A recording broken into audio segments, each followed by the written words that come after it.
All right, good evening, everyone. Thank you for your patience. We're going to begin by singing a song.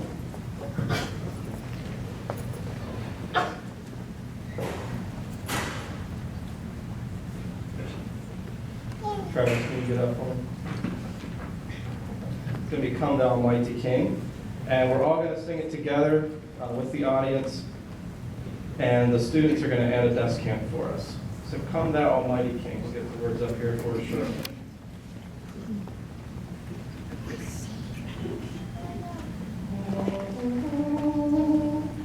Come thou almighty King, help us thy name to sing, help us to praise, Father all glorious, sorrow victorious, come and reign over us, ancient of days.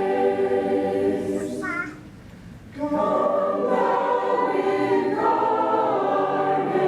Word, reign on thy mighty sword, our prayer attend. Come and thy people bless, and give thy word success, Spirit of holiness, on us descend. Come, Holy Comforter, thy sacred witness bear in this glad hour. Thou who almighty art, now rule in every heart, and ne'er from us depart, Spirit of God. Come thou reign on in grief, eternal praises be, as evermore. His sovereign majesty, may we in glory see, and to eternity love and adore.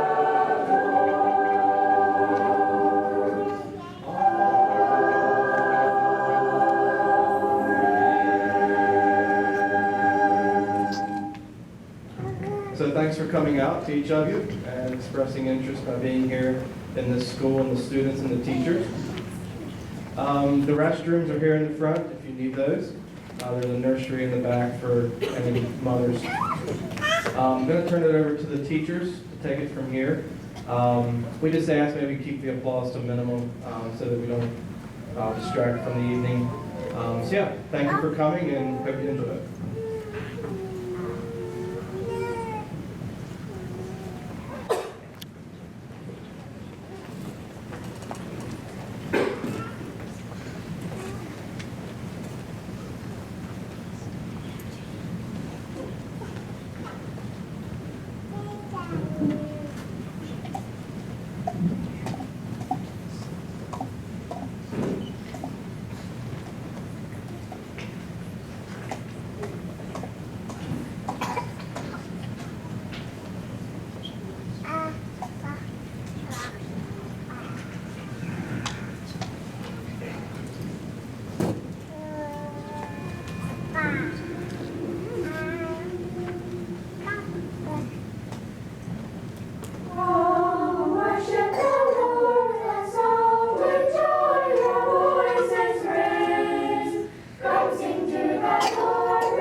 Okay, fine. I haven't been having a good evening, but I suppose I'm here, so that's okay.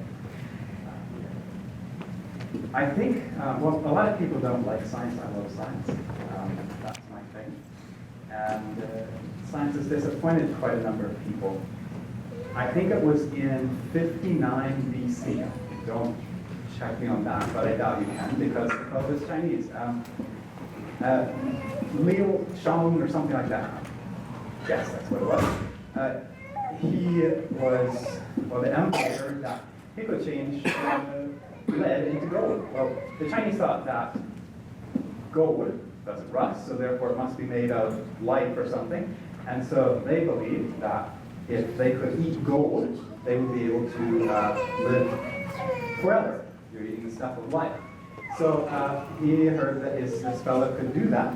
So he set about to have this party, and they were going to celebrate the fact that the emperor was going to eat this gold. Well, the fellow worked, and after a few hours, he managed to produce a bad smell, and he was executed on the spot. So it doesn't always work out. How does one substance change to another substance? And that would be chemistry. And to illustrate that, Aaron has a little demonstration that he's going to do, and do you have a helper? Caleb, can you come on up here? So what do you have? Like a little magic pouring pitcher, okay? Yeah? Caleb, your voice can tell us what to pour.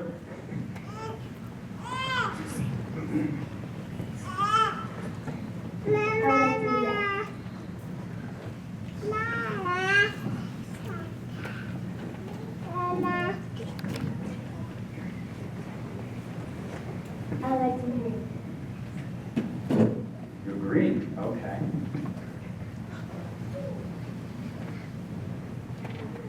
I like to be purple.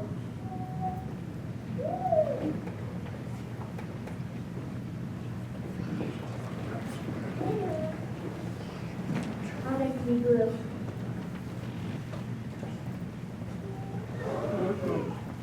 You gotta speak louder on that one, that's very blue. By now I think everyone has it figured out. I like to be pink. The chemist's problem here. Another magic picture. All right, well, thank you very much, boys. So obviously I think you clearly see. Well, the children of you might actually be quite interested in this. This is actually the color that it is, red cabbage. Just boil red cabbage, a couple leaves in water for 20-30 minutes. The water turns purple, dilute it down so it's, if you go a little darker than that, it's supposed to go smoother than this, and you weren't supposed to be able to see that it's coming out blue, and I think it's pretty good. Now, it's an indicator, pH indicator. Whenever fruits get ripe, they change pH and they change color. Tomatoes are green. They have a chemical like this in them. They turn ripe, or pH change, they turn red. Say the right. Okay, you guys can run off now to get ready for the next thing. Now, this is liquids that we're talking about here. How do they change from one thing to another? And I have another liquid that I find quite fascinating. And magicians would call this magic, drop this, yeah, magic disappearing water. Just a little bit of it here, and you can kind of see I've got something in there, but if I throw it in the air, it's going to go away. Go look for it.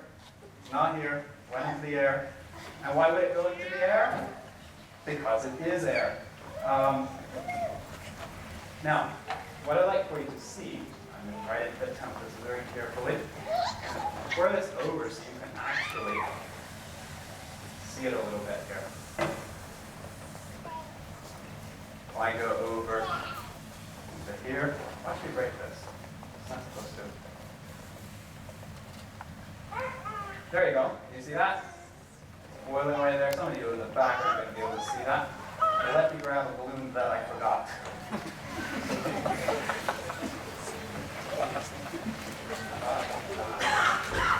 So, what do you think is going to happen if I were to put a balloon over the edge? And I'm wondering, I should look carefully who's here. Here, please, I know. Hudson, do you have any idea if this is going like that, what is going to happen if I put a balloon over the end?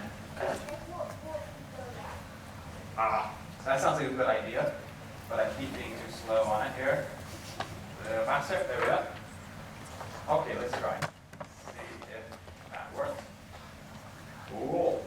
Okay, looks like you have pretty good intuition. Now let's try something. Now what's going to happen?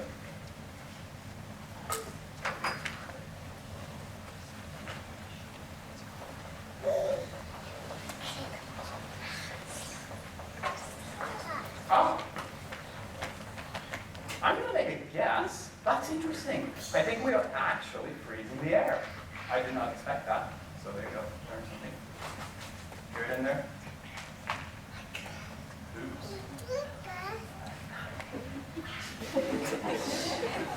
I got to warm it up a bit. Come on.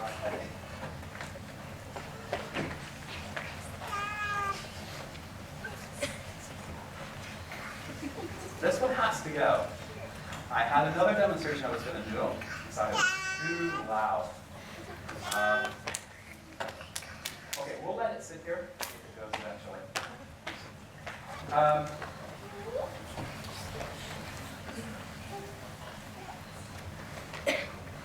Need someone else. Okay, tea kettle, right? Oh yes. Oh, you're scared. Good. I'll call in. Tea kettle, right? When does this make noise?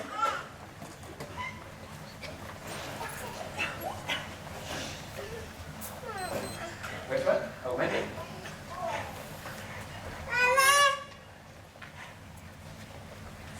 You weren't supposed to say that. When your tea's ready to be made, right?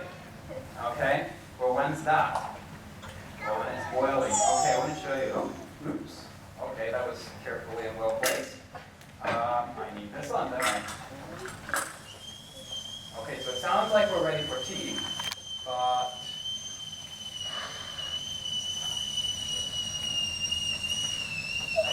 I don't know. You see what's developing over here? What's this? Want to make a guess? I don't know how to name. Somebody wants to tell me, what do you see right here? Frost. Okay. When do you see frost? In the middle of the winter, not on a hot summer day. This is boiling though. It's just boiling at -4. I should know. What a shame. -270 Celsius, I think. How's that? Wasn't intended, but how about that? Do you notice? So what's happening is the air is getting really cold. It's freezing little droplets in the air. So it's humid in here. Increasing humidity. And then it's going to hold back down. Now, I got to get away here. I will be coming back to that in a second. I'm just going to have a volunteer on this one, but maybe I'll have to do it myself. I don't know how this is going to turn out. It's not a good thing to say. But let's say you have forgotten a hammer. Let's try something. And while that is cooling down, I've got to grab some rubber tubing. Would you mind helping me get this out here? There's some stuff in here that I really need it. Actually, just the whole table, if you don't mind.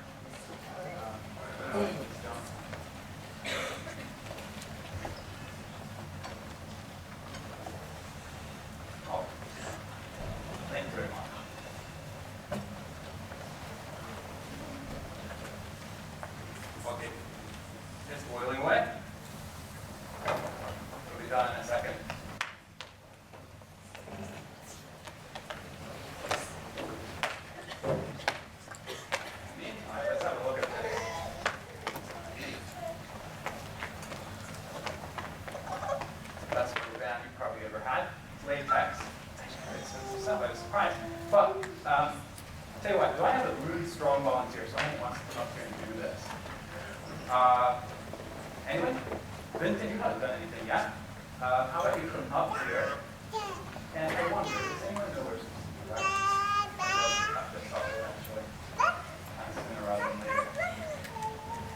What I'm going to do is stick this down in here. As soon as I can cut it off, I need it to be short. But, Vincent, can you pull on your gloves? There we go. Thank you.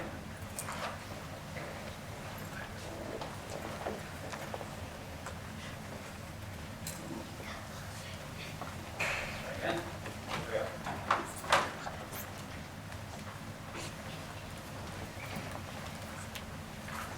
Let's see if we could use this banana as a hammer.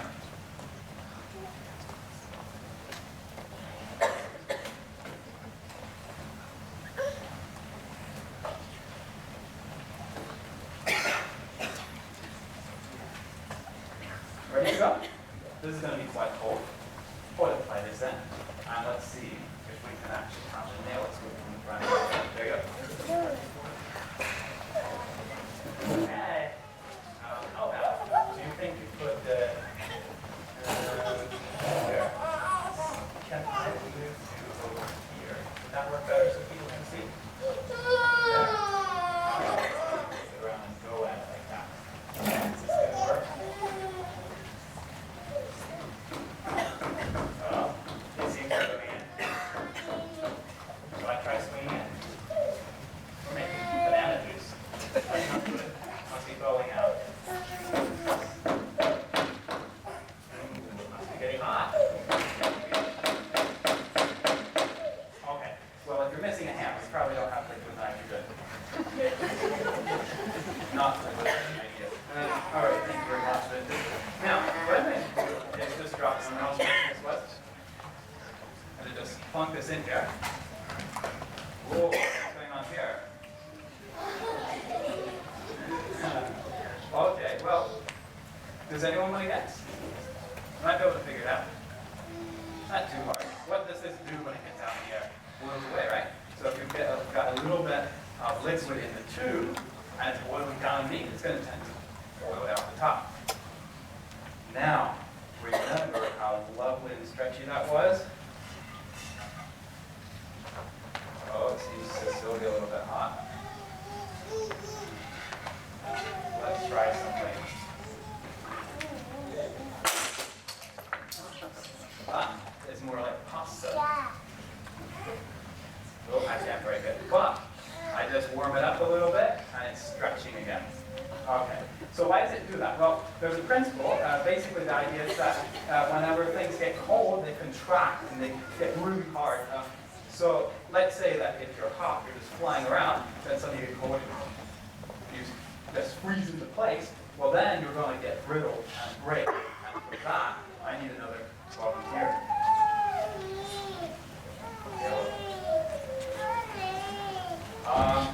Yeah. Biology, let's see. Carnations, right? I'm forgetting, but I think that's what Chris is about. Let's try something. Yeah. Yeah? Okay.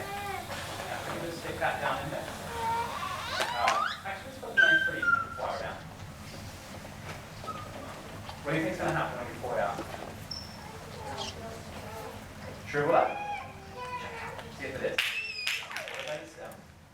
Looks pretty good. How about you squeeze it?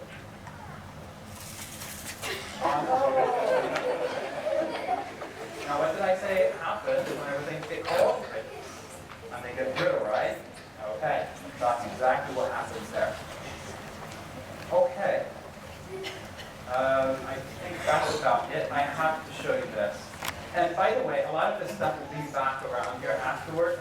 You'll get a chance to give some of this a try. I didn't plan ahead. Don't look. That had a carnation in it? Don't think so. Oh, that's nice.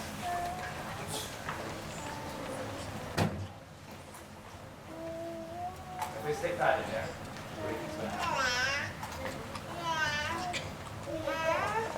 Yeah, kind of crunchy. Something else to it.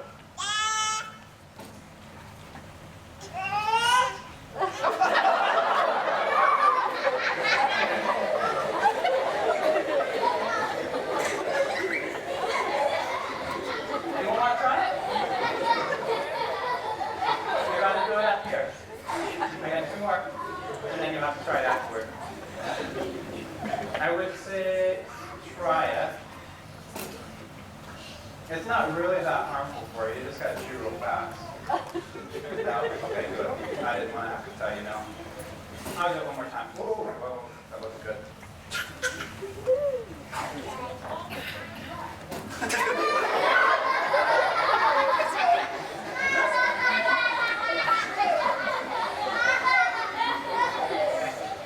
Okay. Here's what I think. Now, oops, that was good. Oh no, I'm not getting any more in there, am I? Well, how many do you think I could get in here? Okay, this was supposed to be a matter where we keep them in, but it got full. I can't get any more in. Now, but that's okay, no worries. Let's see what's in here.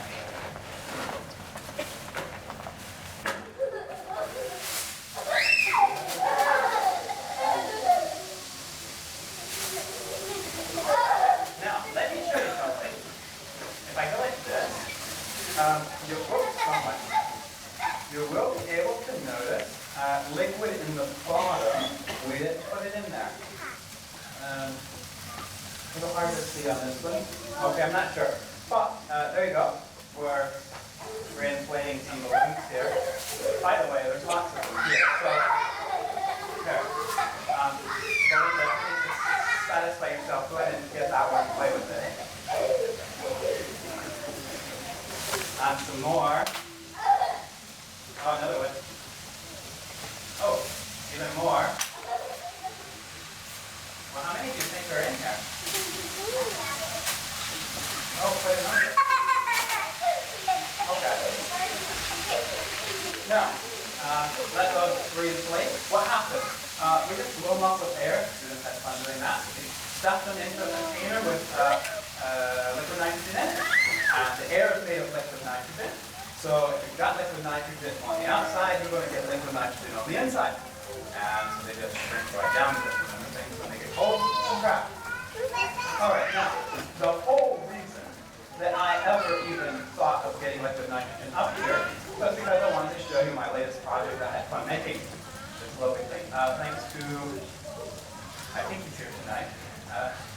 Mills, I can't remember your lovely name. Johannan, he helped me router this. Very nice. So all that is just a strip of magnets out around the edge. And if you take a superconductor, which is something that conducts electricity with 0 resistance. So you could start, introduce, like you get a loop, introduce some electricity by magnetism, cutting it with magnetism, start that loop of electricity, and leave it for years, come back, it's still going. 0 resistance. Now, I need to get this thing pulled down low, because that's the only problem. I have a superconductor here, but it only works, only superconductor whenever it is really, really cold. A little bit, they can be a superconductor, a little warmer than liquid nitrogen. So I have that.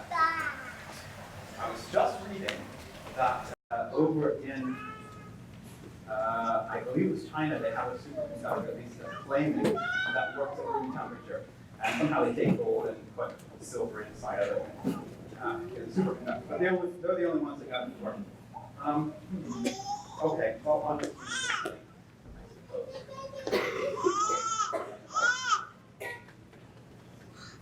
That'll work for now. I'm going to just pull this thing down a while and let that go for a bit. But in the meantime, while it's going, I need to show you something else.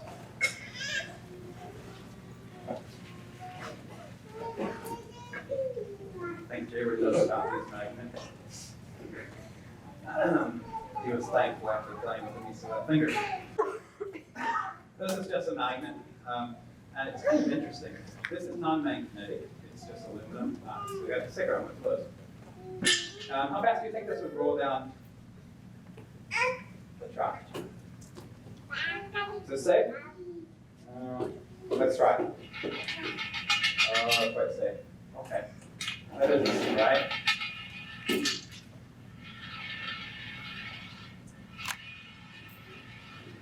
Well, you can play with it afterwards.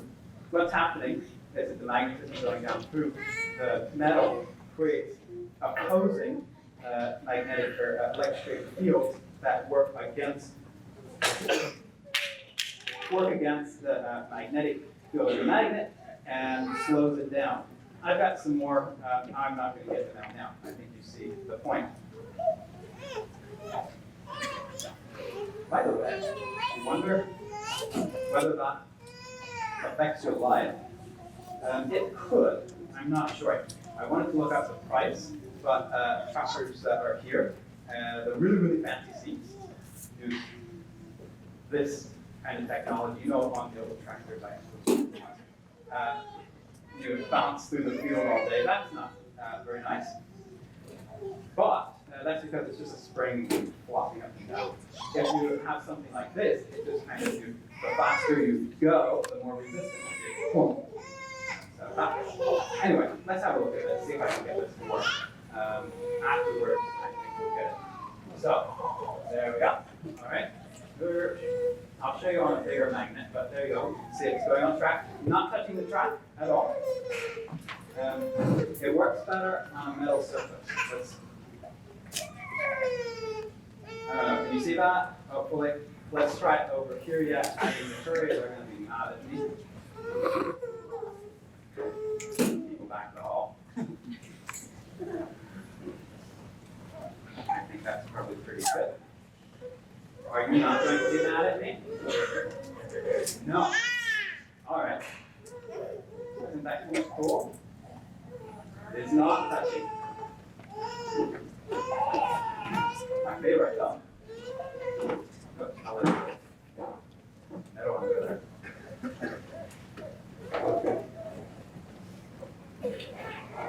Yes, I can touch. I'm not sure where it's at. Well, what happens is that on these square magnets, the magnetic field changes. Okay? So magnetic fields, when they're cut, produce electricity. That's what creates the resistance. Should have had safety glasses on there. That one. So if we make this round, that's where it gets really interesting. No. Yes. Little tiny thing, but where's the fields going to be going? Well, they're coming up around, kind of from the center, up around like that. Okay? So if we sit it on and we turn it, not really cutting any field. This, the magnetic fields are coming up around like this. We sit it on, it's square. So if we turn it, it's going to cut through some magnetic field. That's why it's colored plate. Gotta be careful where I put these things. All right, let's get this one out, yeah.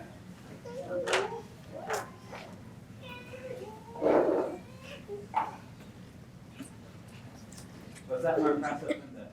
Okay, fine. Now, I just love this. That will sit there and spin, technically, if it wouldn't warm up and there wasn't air resistance, it would spin forever. It's just sitting there.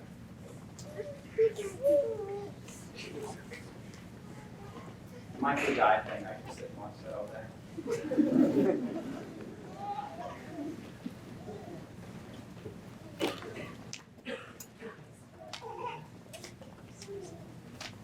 Now, I will have a few other things to get to play with these magnets. A few of them, I don't want any fingers coming off.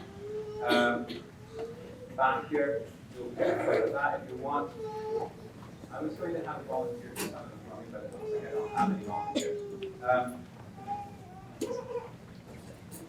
I think they're all dressed up, so they're probably not going to come out for me. There's a nice, wonderful bouncy ball. Anyone want to guess by now what's going to happen?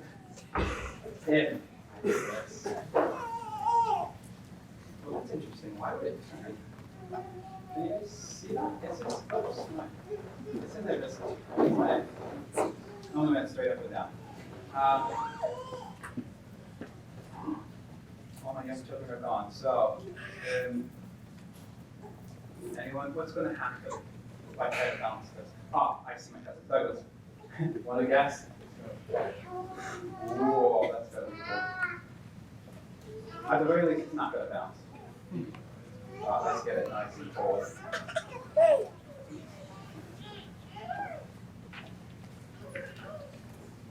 I don't have any nice hard surface up here. I wish I had. I'll try it on there. We'll see. If that doesn't work, I'll do it. Okay, well, I think we're about there. So, there we go. Oh, okay. Well, it's at least not great. I will remember the next time. But everyone's okay, right? Yeah. Okay. Good. That was quite the way it was to go. Okay.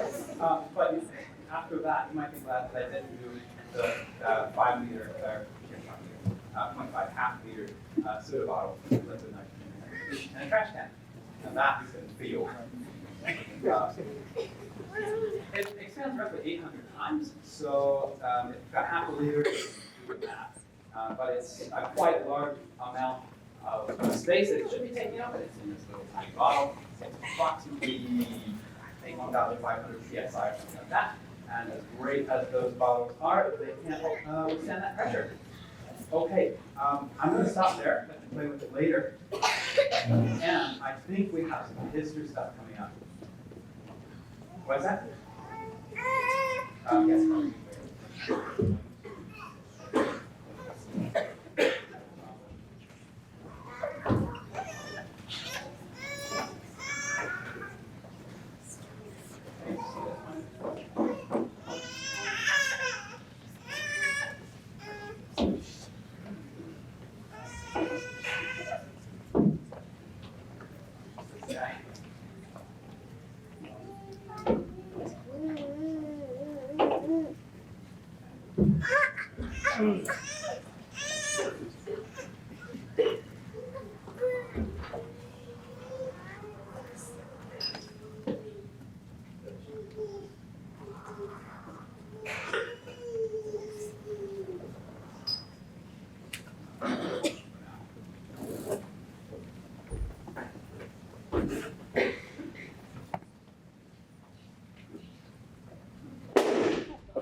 Did I jump? Is that a question? Kind of box these things out. They're flying together thousands of miles per hour. Maybe you'll over that.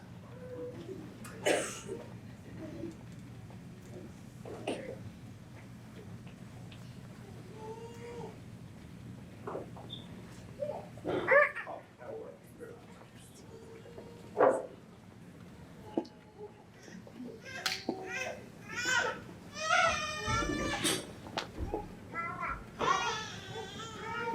Is that enough police action? Is that enough police?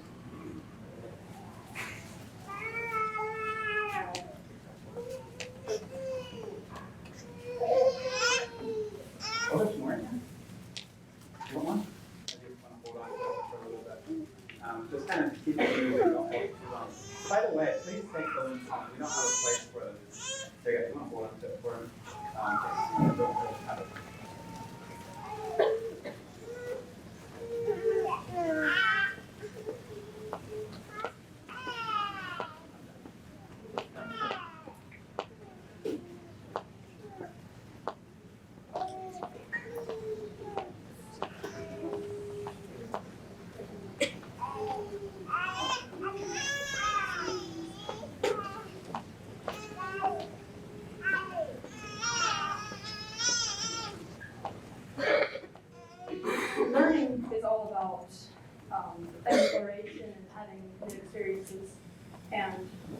various fields we do that into solid science side of it, and then it goes to the other parts of the story and the history side of it, where the children ask questions like, why do we do that, and where does that come from?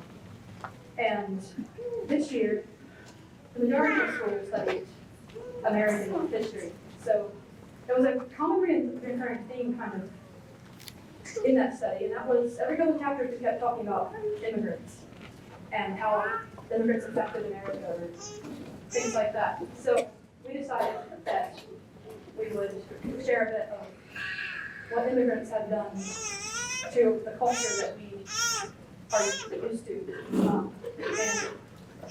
And I think breaking it all, we started at the very beginning with the very first nations that lived in this land. And so if I can have my first people come up here. I think now we're ready to begin with. We divided the first peoples up into different sections of the country. But we see some variety here. Only one of these is what people think of as Indian, because that was a group that was romanticized in entertainment, and in the last is as white takeovers. But let's begin with. I'm going to talk about the Northeast region. I'm representing the Iroquois Nation. We call ourselves the people of long houses because we live in long houses that can fit up to 20 families. The houses are long and rectangular, made of long poles covered in shingles that are made out of bark. This is good building material for us because we live in the forest, which is with lots of trees. The Cherokees that I talk about live in the southeast part of this country. Hi. We live in the Westlake Center, but in Portland, because we live further south. A Cherokee house is made of hurricane pole flexible pie. This kind of boat is called walking up. Sometimes the roof is made of bundles of long grass called thatch. I represent the tribe that lives right in America. This guy, how the greatest in my death. The name of the bird is the friendly seating. This area is where the Great Plains are. Large herds of buffalo walk around grazing in the grass. Since we hunt the buffalo, we eat the people we can do to follow them around.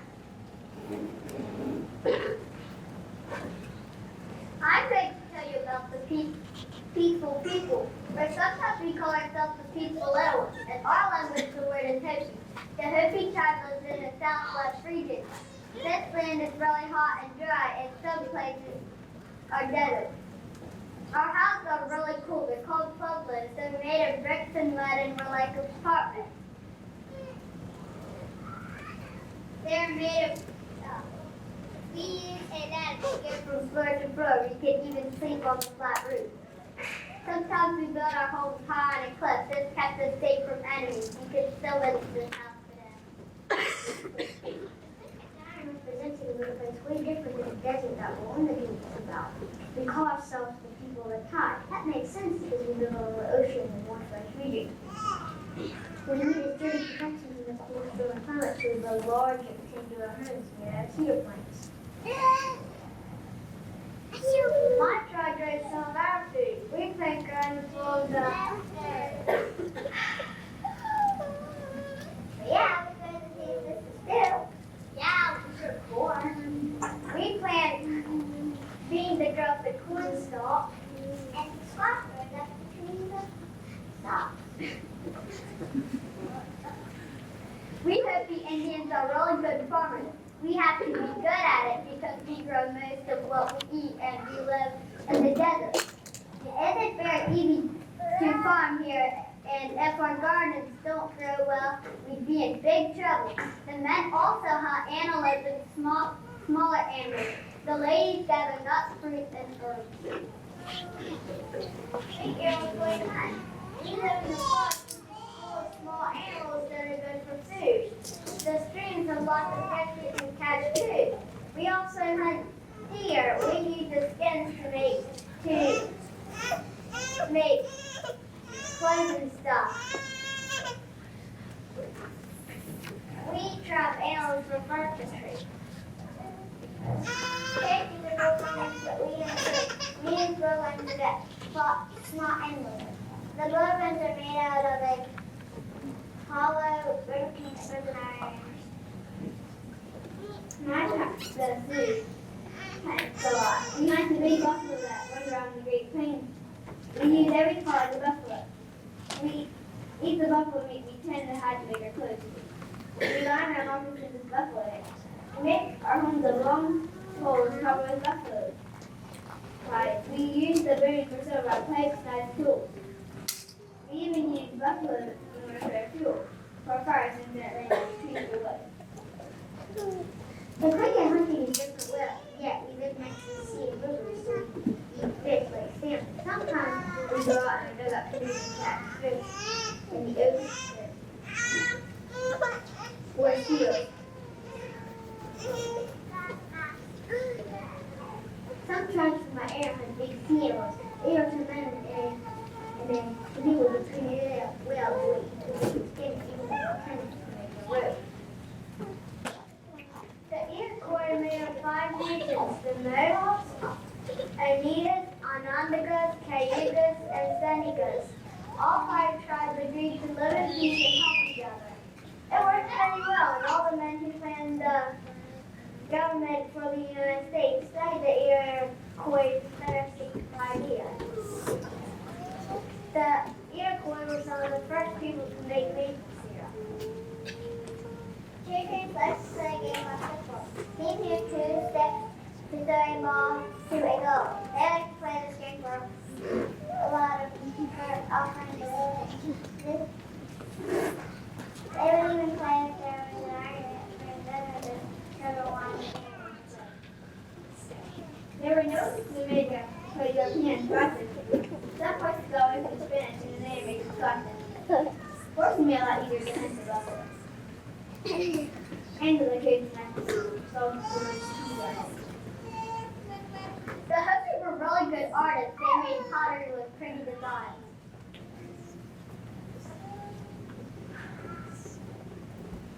They also moved different kinds of baskets. The cricket carved big tall trim boards. The church and the pole sometimes destroyed in the hearse drawer for what family people in the house belonged to. The cricket had a big piece called potluck, so after a couple of days they had to let them increase what they were between the wedding, which mothers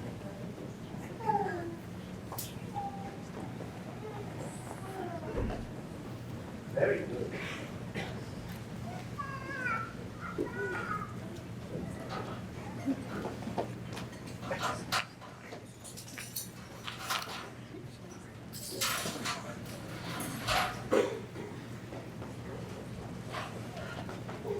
In grade school, you all learned that in 1492, Columbus sailed the ocean blue, washed up on an island off the coast of Florida, and claimed it for Spain. For the rest of the 16th century, conquistadors spread Spanish influence and influenza throughout America while searching for gold. Spain's impact on American culture can still be seen in religion, vocabulary, even your calculator. Did you know that the multiplication table on your calculators was invented by Ramon Barilla, a Spanish-American engineer? Another influential Spanish-American, Luis W. Alvarez, won the Nobel Prize for Physics in 1968. He was a key participant in the Manhattan Project, a study that developed nuclear weapons during World War II. He actually viewed the bombing of Hiroshima from the B-29 bomber. Another influential, and don't forget Ponce de Leon, the famous Spanish explorer who named Florida while searching for the Fountain of Youth. In Spanish, La Florida means the flower one. There are several reasons for choosing this name. 1, because of the rich vegetation that flourished there. And 2, because it was discovered on Palm Sunday, the Catholic holiday called flowering Easter in Spain. The origins of most Spanish-named states are pretty obvious. Montana means mountainous, Colorado means colored red. California, however, isn't so obvious. It was named after a mythical land inhabited by beautiful Amazons with weapons made of gold. They eventually found gold, but still no word on the Amazons. During a time when gold meant power, the search for gold was the biggest factor in Spain's colonization of America.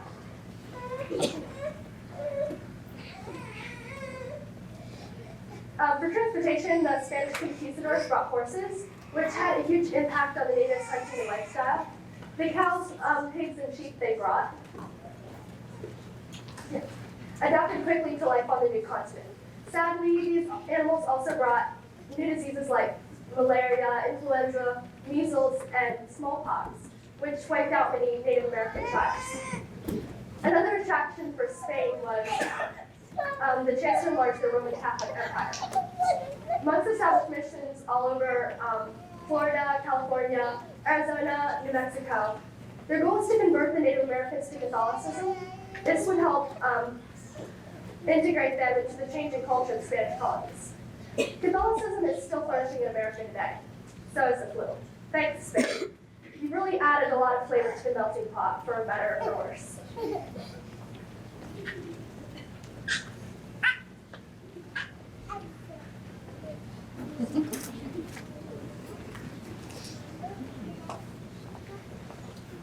France wasn't colonized Spain to race to claim American soil.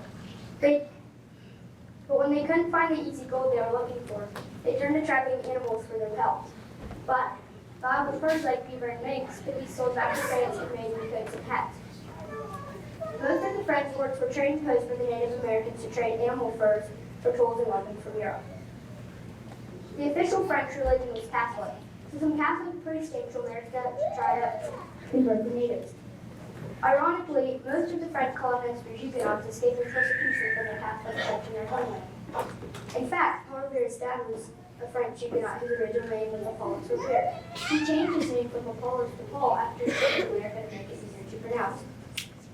Another important Frenchman in America was Marquis de Lafayette, a French military officer who commanded French forces in the Revolutionary War. And Pierre L'Enfant, a French-American engineer, planned the basic layout of Washington, D.C. The Statue of Liberty, the symbol of America's freedom, actually came as a gift from the French commemorating our alliance during the American Revolution. Several state names come from the French language. La Louisiane was named in honor of King Louis XIV. Orchid is a French word that means stormy and was used by fur trappers in the area to describe the Columbia River. Vermont comes from the word Vermont, that means green mountain. More examples of French influence still exist today. Mardi Gras was a French holiday. French fries, you can imagine from the name, were brought to America by French immigrants.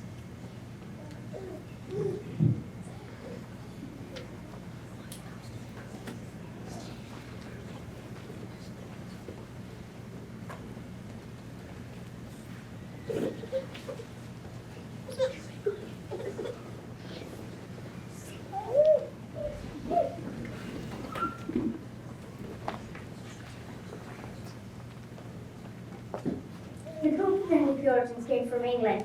The King of England said everyone had to come to the Church of England. The Pilgrims didn't think the king should tell them what to believe and where to go to church, so one day they hired a ship and sailed to the New World. The ship's name was the Mayflower. This is Mayflower II, a ship that is built exactly like the good one, and you can visit it in Plymouth, Massachusetts, which is where the Pilgrims landed. When they got there, it was nearly winter. The Pilgrims hardly had any food, and many got sick and lots of them died. Indians talked to Pilgrims. One Indian wanted to talk to Pilgrims how to grow crops, and taught them Indian ways to catch fish and hunt. Thanks to all that help, when the next winter came, the Pilgrims were ready because they had homes and food to make it through the winter.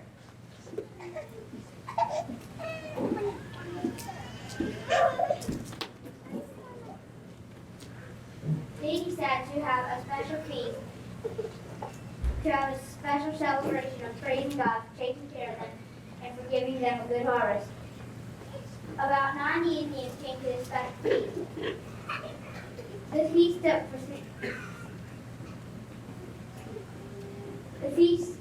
for they had this special feast for 3 days. Thanksgiving eventually became a national holiday. People often eat things like turkey and cranberries, so that's probably what the Pilgrims ate. The Puritans also came to America to escape persecution. Pretty soon, more and more came and filled 4 different colonies called New England. The people of New England thought it was important to make sure their children got a good education. They wanted their children to be able to study the Bible for themselves. The children learn. Sometimes children learn at home, and sometimes they went to native school. They used a hornbook to practice. A hornbook is a wooden paddle with a piece of paper covered in a thin sheet of animal horn. It could wear on a string around the neck. Large towns had grammar school, but only boys were allowed to go. The first public schools in America were started in New England. The first college in America was started in New England too. It was called Harvard, and young men went there to learn to be casters. Other colleges were started in New England too. Yale, that is in this picture, and Princeton, Columbia, and Dartmouth. Several people who are important to America's history came from New England, like Benjamin Franklin and President John Adams.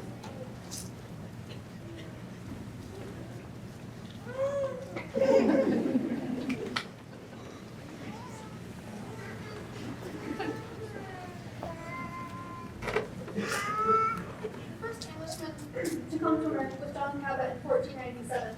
He was looking for a way to get to the Indies by sailing west. Cabot claimed most of the east coast of North America for England, who wanted to establish American colonies to increase their wealth and power. Englishmen sailed to the New World in hopes of finding silver and gold. Some came seeking greater economic opportunities, while others were over to find relief from religious persecution. The new American settlements would be able to supply England with all the materials they needed, while opening new markets for trade. The first phase of British colonies to settle North America were located in Virginia, which was named after Queen Elizabeth I, or the Virgin. Soon followed was Maryland, named after Queen Mary of France, the Carolinas, King Charles I of England, and Pennsylvania. After the transfer of Dutch colonies to British rule, the English immigration developed in New York, named in honor of New York.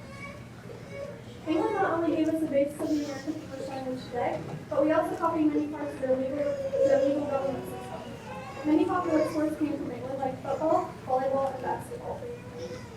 Englishmen were the first to introduce coffee to the New World, and all of our presidents, from George Washington to Andrew Jackson, are all from British descent. Alexander Webster, Mark Twain, Louisa May Alcott, Edgar Allan Poe, and Harriet Beecher Stowe also all have English descent. The first flight machine, built by the Wright brothers, and the cotton gin made by Eli Whitney, were both invented by English Americans. And thanks to Samuel Morse, we now have the Morse code. Jimmy Wales, another English American, is the co-founder of Wikipedia. Our whole textile industry started when Sam Slater, a British apprentice, realized that there was great opportunity over there for the business. Since Britain restricted machines from being shipped over to America for competition, Sam memorized the plans from the machines and sailed to America and built a whole textile muscle memory. Whether or not the Englanders learned it, they had a huge impact on American culture.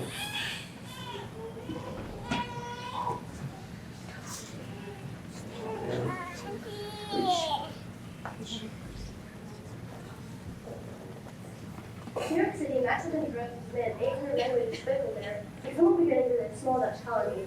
The Dutch were one of the first countries to colonize America. They originally tried to get through the Egyptians opposed during the Captain Pine, English, Henry Hudson could not trust the river for them. They found out that fur traveling was a good way to make money in the state of America. Dutch colonies began to form in faraway areas throughout America. They bought their mountains and left Lebanese Indians and built mansions there. They also settled in the Hudson between Fort Orange and New York City and New Jersey. As the colonies grew, policy went between them. Peter Stuyvesant, a hot-tempered Dutchman, was doing wooden money opposite the peace. Only since Stuyvesant started assisting in law against the peace, later on the British came and demanded possession of the island. Stuyvesant, being like the British, had to go. They were named the settlement New York after the Duke of York. Philip John Scholar and Henry Rutgers were two of the many Dutchmen who were generals in the Revolutionary War. Two of the signers of the Declaration of Independence were also Dutch. The Dutch people were some of the first to recognize American independence. Some of our presidents could boast of Dutch ancestry. Martin Van Buren, Warren Harding, Franklin D. Roosevelt, George W. and H.W. Bush, to name several. I won't do without Thomas Edison. He gets the credit for the incandescent light bulb, phonograph, film, music camera, Coleman microphone, Polyplex telegraph, and polymer radio inventions.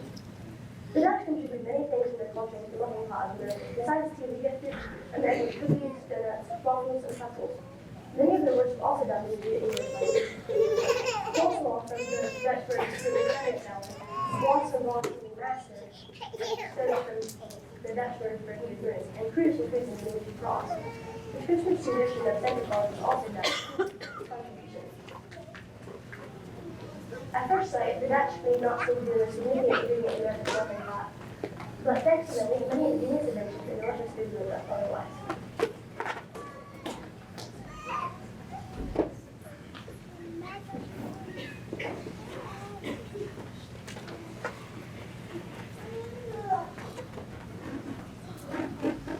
We're all looking forward to summer, and because you can't have a perfect summer, without watermelon, you'll probably have necessities. Thanks to Africans, they were the first thing learned on They also got it. The Blacks first came in 1690, but in 1640 it changed. They were sold in the porcelain cotton. Also while working, they came up with songs based on Bible studies. In fact, many of these songs, called spirituals, are well known and still sung today. Like Simplistic Chariot down by the riverside of Vietnam. African Americans are also sort of indirectly related to the American Civil War, which made American history impact on Americans today. After the Civil War, slavery ended, the Blacks had to start a new chapter, but many didn't have an education, so it's going to get their jobs.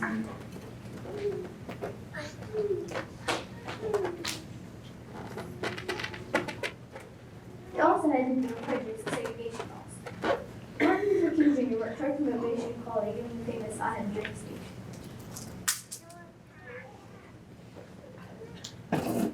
Eventually, segregation ended and the Blacks were treated like everyone else. Several African Americans have had a large impact on America. George Washington Carver contributed to help the southern cotton fields by encouraging farmers to grow peanuts and inventing ready-use peanuts. A few years ago, Barack Obama served 2 presidential terms.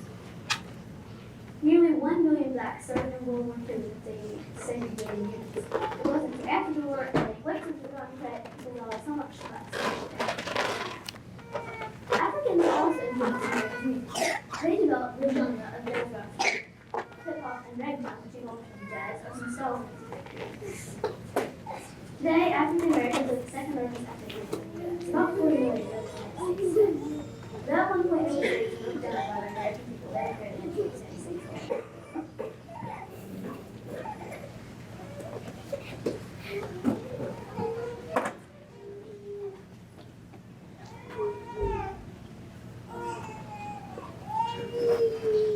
Around 1001 AD, Erickson sailed into Columbus. That shouldn't be the rhyme instead of that Columbus one, because it was really Norwegian. Leif Erikson was the first person known to have landed on America. He may not have ever been on now the United States, but then, But it wasn't until after Columbus, 500 years later, after Columbus and after other countries started colonizing America, did finally the other Scandinavians come. So, now to clarify, the Scandinavian countries are Norway, Denmark, Sweden, and Finland. They are uniquely different, but they co-ruled with each other in the past, and they're historically, they have close historical ties, so I'm going to lump them together. So, they came for social, political, and agricultural issues.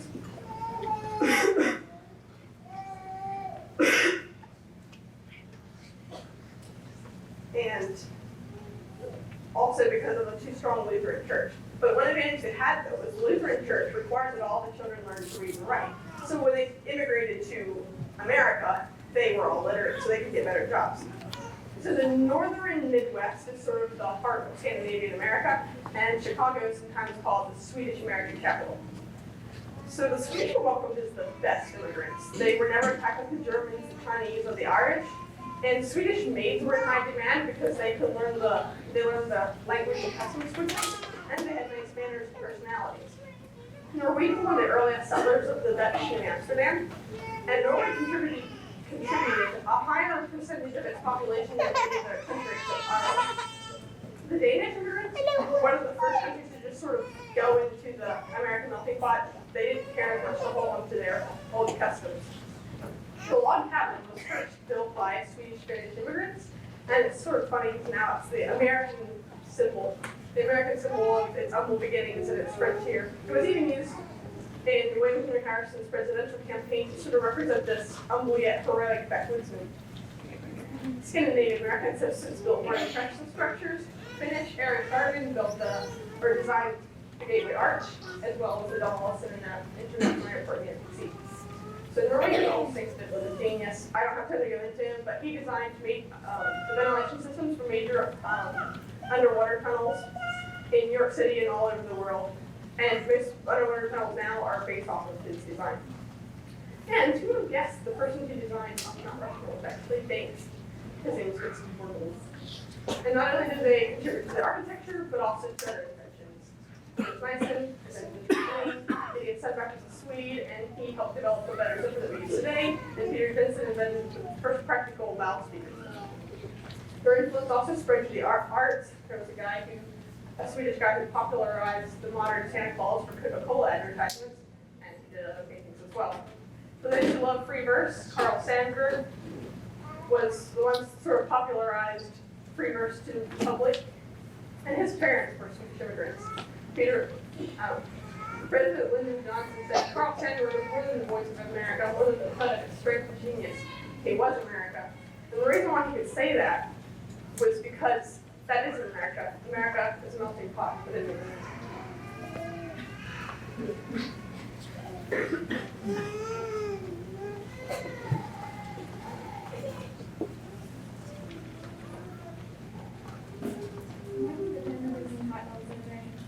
The Germans were actually the ones introducing to America. Germans also introduced kindergartens and Christmas trees. The first German moved to James when the English settlers, most Germans started in America in the 1670s when people there had religious freedom. A lot of Germans are Pennsylvania, but they became known as Pennsylvania Dutch. Now the Germans are the largest ethnic group in the U.S. Several influential people in America were Germans or Central America. The German even helped the Massachusetts Pennies during the Revolutionary War. The German men and women were treated well and slaves. North American Party and Albert Ford. In 1933, Albert Einstein came from Germany to America. While he was here, Hitler came to power because of Einstein's service background. He stayed in the United States and became a citizen of American police. Neil Armstrong was the first known asteroid journey. His big grandfather immigrated from Germany. Although Albert Einstein and Neil Armstrong were the first up there in science, some Germans also took science in other areas. The German Americans that were both in New York moved to America. Levi Strauss introduced free games, also German Americans. Their ratings and presidents were German Americans. Herbert Hoover and Dwight Eisenhower were both German. Donald Trump was also German American. Donald Trump's grandfather came from Germany to the United States in 2016. Later he went back to Germany and got married before coming back to the United States. Lincoln President said he was some of the valley.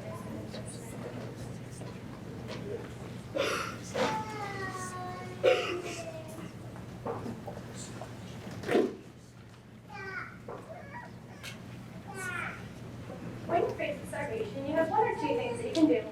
First of all, you can sit where you're and starve. Or second, you can go somewhere else looking for better opportunities. The Irish were smart and resourceful, and chose the second.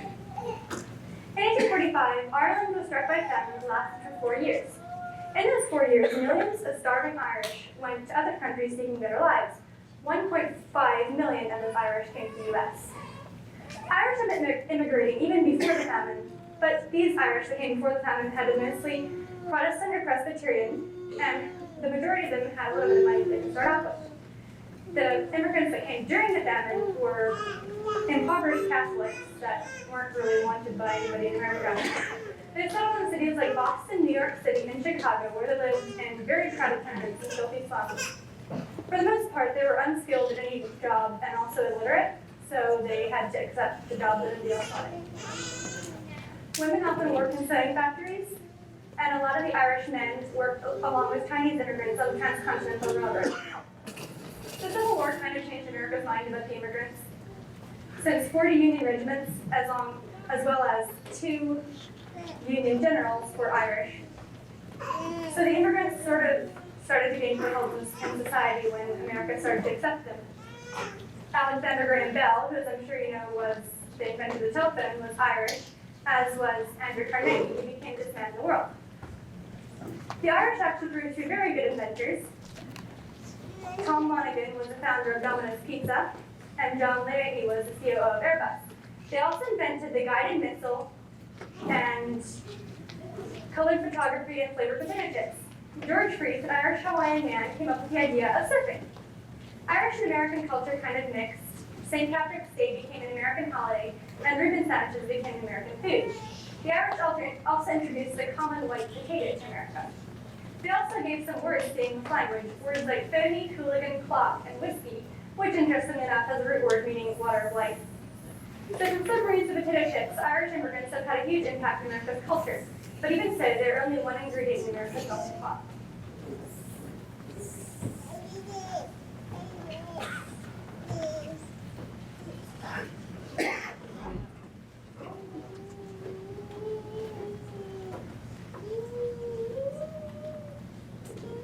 Sometimes heated together sulfur, riocher, and saltpeter with honey. Flames and smoke have resulted, set their hands and faces have been burnt, and even the whole house burned down. This quote has been taken from a Taoist text which was written around 858 BC. And thanks to the sacrifices of the Chinese people, we now have fireworks which we use to celebrate our independence. Not only did Chinese immigrants bring gunpowder and fireworks, they also brought piñatas, pottery, and herbal medicine. Many began flocking to the U.S. from China in the 19th century. The only jobs available to the uneducated immigrants were hard labor jobs. Many worked in the California gold mines or on the Transcontinental Railroad. Industrial employers were like, yay, cheap labor, and suddenly many Americans had lost their jobs. So the United States Congress passed the Chinese Exclusion Act, which not only bans immigration from China for the next 10 years, but prevented the reunion of thousands of Chinese families who had married in the U.S. When the U.S. and China became allies during World War II, the restrictions on immigration and mixed marriages were lessened.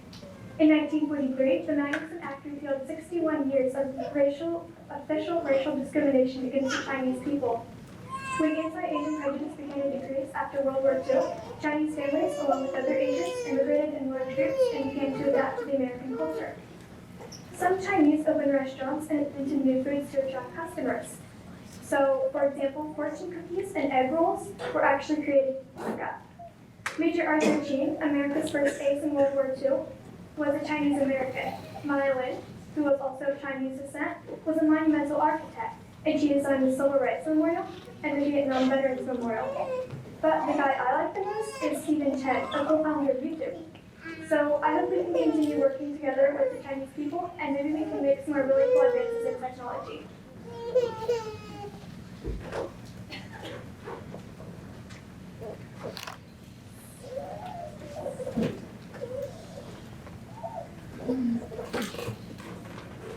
Although the relationship between the United States and Mexico was not always the greatest, we have gained a lot of land from Mexico. Most of the southwestern United States was originally part of that country. When Mexico gained its independence from Spain, Texas was still a part of Mexico. But soon after that, the American settlers that were in Texas got dissatisfied with that arrangement. They rebelled and gained their independence. However, most Texans did not really want to be independent. They wanted to be a part of the U.S. So they tried to get the U.S. to annex them, but the U.S. refused. So they formed the Republic of Texas, or the Lone Star Republic. Finally, in 1845, after the Texans had waited for 10 years to be annexed, the United States annexed them. So this annoyed Mexico, so the next year, in 1846, a war started between the U.S. and Mexico. At the time, the U.S. was sort of greedy for more land, so they went out and they took over New Mexico and California. Then, in 1848, the Treaty of Guadalupe Hidalgo ended the war. In this treaty, Mexico gave Texas, New Mexico, and California to the United States, and the United States in return paid Mexico $15 million and forgave Mexican war debts that were owed to U.S. citizens. In 1853, the United States made the guts to purchase. They paid $10 million for some territory bordering the southwestern U.S., and they were purchasing the land for a transcontinental railroad.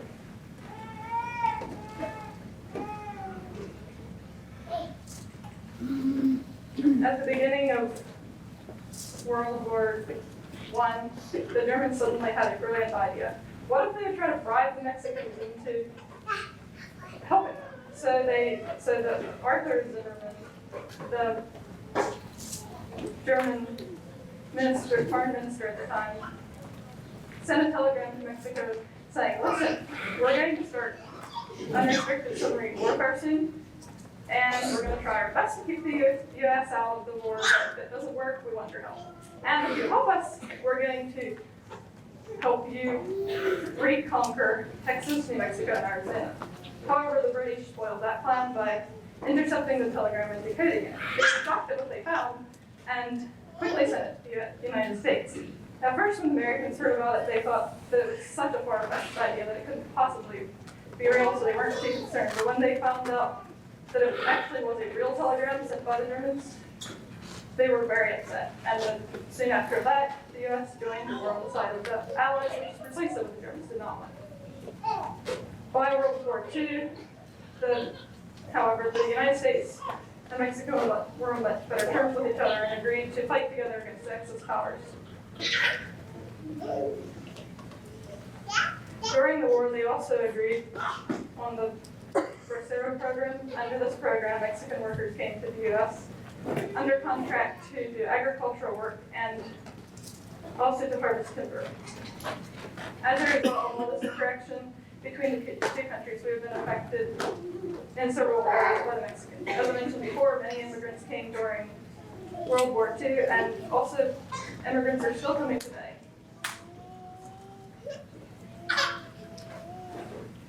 And so, because so many immigrants are coming, they make up a large part of the American workforce, and Mexicans are the third largest ethnic group in the U.S. today, and Spanish is the second most spoken language.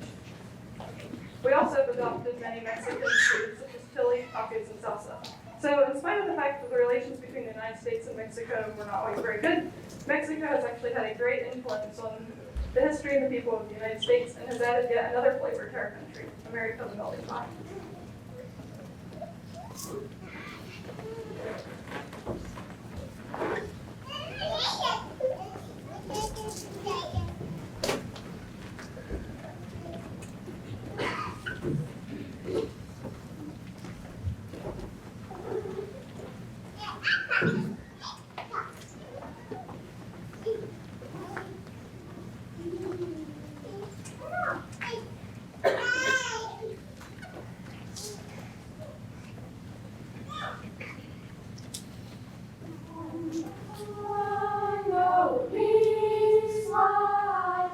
Watch and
All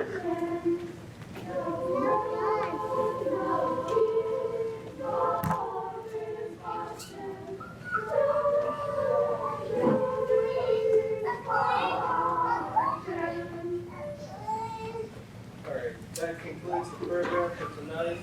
Thank you for coming out. I want to thank the parents for working with us this year. I want to thank the students and the teachers. I want to thank the parents for helping make this program happen.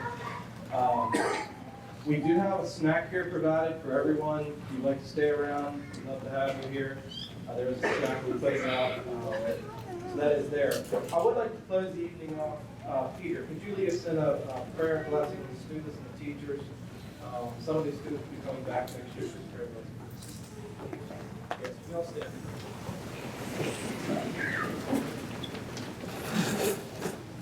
We are very grateful, Lord, that you have helped our teachers and our students, children that are involved in there with whatever they learned during this last year of the year of the and we're just very grateful that we have the opportunity of teaching our own children as we understand things. And we pray that you would help us to do this faithfully and loyally to your work around the world, that we would understand what is actually happening, where it is coming from, where it is going to, and that everything becomes geared into the coming world, a new heavens and a new earth, where righteousness will dwell. We realize that many things that already did happen on this earth were not exactly like you wanted it, and many of the things that happened here in North America, between the Indians, between the Europeans, the dreadful wars that have been fought, and especially the Civil War, and all the black people that came over from Africa in a very strange and unhappy way. And now we have all of this together. We just pray that in the middle of this, that we could actually be a shining light of what comes from the other side, that comes from heaven, from your government, from your king, from your rule over the world. And we just pray and look forward to the time when all of this will be restored. So we are very grateful for everyone that was here tonight. We're very thankful for the parents, children, teachers, church behind it, and everything that goes along with it for your glory and peace. In Christ. Amen.